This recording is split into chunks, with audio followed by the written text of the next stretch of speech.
Welcome back to Murder Minutes. Now let's kill some time. Well, my friends. Here we are on another episode of Murder Minutes. My name is Jordan, and I'll be revealing the harrowing nightmare about one's dark side that can stay hidden only until it's too late to realize. But before we get started, don't forget to like and subscribe to the channel. It really helps us grow the channel and allows Murder Minutes to be seen more by other viewers just like yourself here on YouTube. Now, let's get into the details. Peter was a Danish inventor, entrepreneur, and self-taught engineer who gained international attention for his unusual and ambitious projects, including building submarines and homemade rockets. Despite his reputation as a maverick innovator, Madsen's legacy is forever tainted by the brutal murder of journalist Kim Wall, which occurred on board his submarine in August 2017. This shocking and tragic event captured the attention of the world and cast a dark shadow over Madsen's otherwise remarkable career.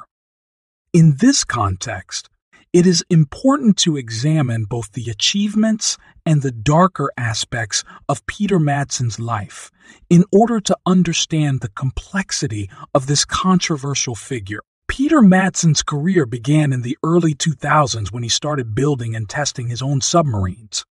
His early designs were simple and crude, but over time, he developed more sophisticated and powerful models, culminating in the UC-3 submarine, which he launched in 2008. The UC-3 submarine was built primarily as a DIY project by Madsen, who had a deep fascination with underwater technology and exploration. The submarine was often used for research and educational purposes, and it was occasionally open to the public for tours and other events. The submarine was launched in 2008 and was considered to be one of the largest privately built submarines in the world, measuring over 17 meters in length and weighing nearly 40 tons. Despite the technical challenges involved in building and operating submarines, Madsen was able to attract a loyal following of enthusiasts who shared his passion for exploring the depths of the ocean. He also gained a reputation as a skilled inventor and engineer, able to solve complex problems and come up with innovative solutions to design challenges. Madsen's work in submarine building eventually led him to other projects, including the founding of Copenhagen Suborbitals, an organization dedicated to launching humans into space using homemade rockets. While this project was less successful than his work on submarines, it still attracted a great deal of attention and demonstrated Madsen's unyielding ambition and creativity. Despite his many accomplishments, Madsen's career was ultimately overshadowed by his involvement in the murder of journalist Kim Wall. This tragic event brought his work and reputation into question and cast a dark cloud over his legacy as an inventor and entrepreneur. But before we touch on the murder details, let's identify more about Kim Wall. Kim Wall was a Swedish journalist who was born on March 23, 1987. Kim was an accomplished journalist who had written for a number of prominent publications, including the New York Times, The Guardian, and Harper's Magazine. Kim's reporting often focused on issues related to social justice, human rights, and gender equality, and she was widely respected by her peers for her dedication to her craft and her unwavering commitment to telling stories that might otherwise go untold. Kim had many career highlights, but one of the most notable was her reporting on the topic of gender and identity. In particular, her work on the experiences of transgender people and the challenges they face in society was widely praised for its sensitivity, nuance, and thoughtfulness. One of her most impactful pieces on this topic was a 2016 article for The Guardian titled "The Swedish Model: How a Transgender Community Found a Safe Haven in a Country Known for Liberalism." In the piece, Wall explored the experiences of transgender individuals in Sweden, a country that is often lauded for its progressive social policies, but that still has a long way to go in terms of addressing issues related to gender and identity. Kim's reporting on this and other issues earned her numerous accolades and awards throughout her career, and she was widely regarded as one of the most promising young journalists of her generation. Kim Wall met Peter Madsen in August 2017 when she was working on a profile of him for Wired magazine. Kim was interested in profiling Madsen due to his involvement with the Copenhagen Suborbitals, a not-for-profit organization dedicated to building and launching home-built rockets.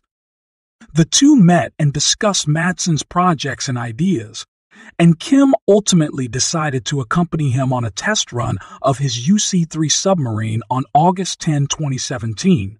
Unfortunately, what comes next can only reveal the darkness one can hide, which would result. On August 10, 2017, the day that Kim went missing and was later found dead, she had arranged to meet Peter Madsen at a port area in Copenhagen, Denmark. Kim was there to report on Madsen's submarine, the UK-3 submarine, for an article she was writing. They set out in the submarine that afternoon, with Kim planning to interview Madsen as they navigated through the waters.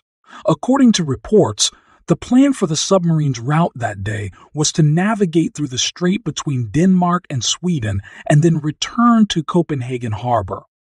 However, it is unclear whether the submarine actually followed this route or if Madsen deviated from the plan at some point during their voyage. After some time that day, Kim's boyfriend became worried when she failed to return home as planned on the evening of August 10, 2017.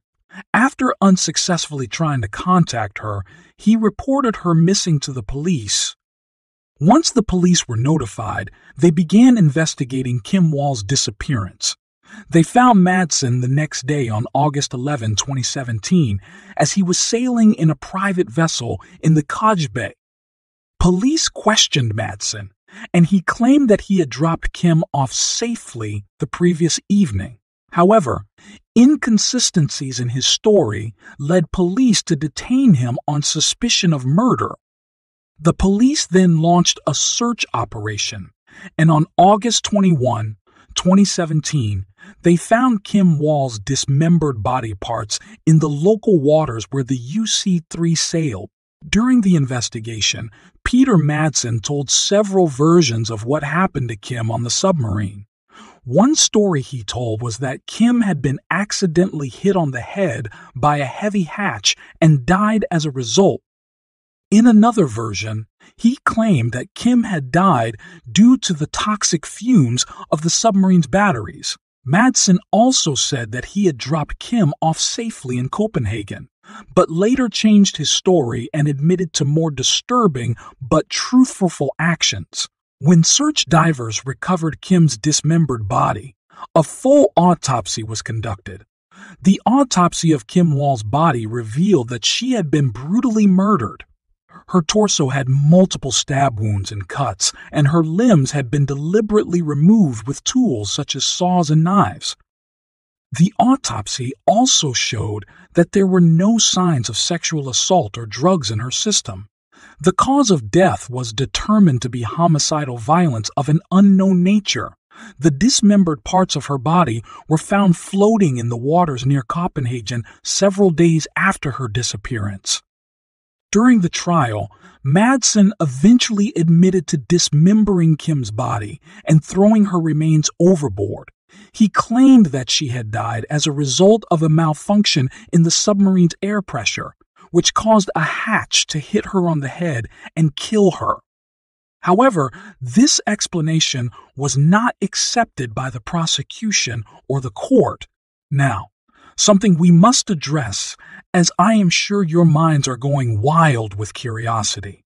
In the autopsy report, it stated there were no signs of sexual assault, but this is where it gets interesting and the dark motives of this murderous individual comes to light. Peter Madsen was ultimately convicted of sexual assault, in addition to murder, because he had brought with him various tools and items with the intention of sexually assaulting Kim Wall. The prosecutors presented evidence during the trial, including videos and texts found on Madsen's computer which showed a sexual interest in violent acts, and the fact that he had attempted to dismember her body all suggested that his actions had a sexual motivation. The content that police found on Madsen's laptop were of videos and texts that depicted the torture and murder of women. These videos and texts showed that Madsen had a fascination with violence and death, and that he had been planning Kim Wall's murder for some time. The evidence found on his computer was used against him in court and was one of the key pieces of evidence that helped to secure his conviction. Therefore, although there were no signs of sexual assault in the autopsy, the court found that the evidence presented by the prosecutors was sufficient to prove that Madsen had committed sexual assault against Kim Wall. Furthermore, during the search of Madsen's submarine, the police found various tools, including saws, screwdrivers, a knife, and a sharpening stone. The autopsy report on Kim Wall's body revealed marks of sharp cutting tools, indicating that she had been dismembered with a saw. Madsen had also brought along some rope and heavy metal pipes, which may have been used to weigh down Kim Wall's body before it was thrown overboard. Peter Madsen is currently serving a life sentence at Herstedvester Prison near Copenhagen, Denmark, for the murder of Kim Wall. He was also found guilty of indecent handling of a corpse, sexual assault, and other charges related to the incident. Madsen has since appealed his conviction and sentence, but his appeals have been denied by the Danish court system. After spending some time in prison, Madsen attempted to escape in October 2020. He reportedly took a hostage using a sharp object and threatened prison staff with what appeared to be a homemade explosive. The police were able to track and capture him and his hostage after a few hours. Madsen was charged with attempted escape and making threats against prison staff as a result of this incident. He will likely spend the rest of his life in prison. The murder of Kim Wall was a senseless and tragic act that shocked the world. Her bright career as a journalist was cut short, and her family and friends were left to mourn her loss. Peter Madsen's heinous crime and subsequent conviction have served as a reminder that justice must be served, no matter how long it takes. The evidence gathered from the investigation and autopsy provided a clear picture of what happened to Kim on that fateful day. While her life was tragically cut short, her memory and legacy continue to inspire others to pursue their dreams fearlessly, just as she did throughout her career. May she rest in peace. Well, I'd like to say thanks for killing some time with us. I hoped you've enjoyed listening to this as much as I've enjoyed taking you on this harrowing dark submarine journey. Be sure to like, subscribe, and leave a comment. Thanks for killing time with us. Don't forget to leave your feedback in the comments section. We would really appreciate it if you like and subscribe to the channel. Until next time, Murder Minutes out.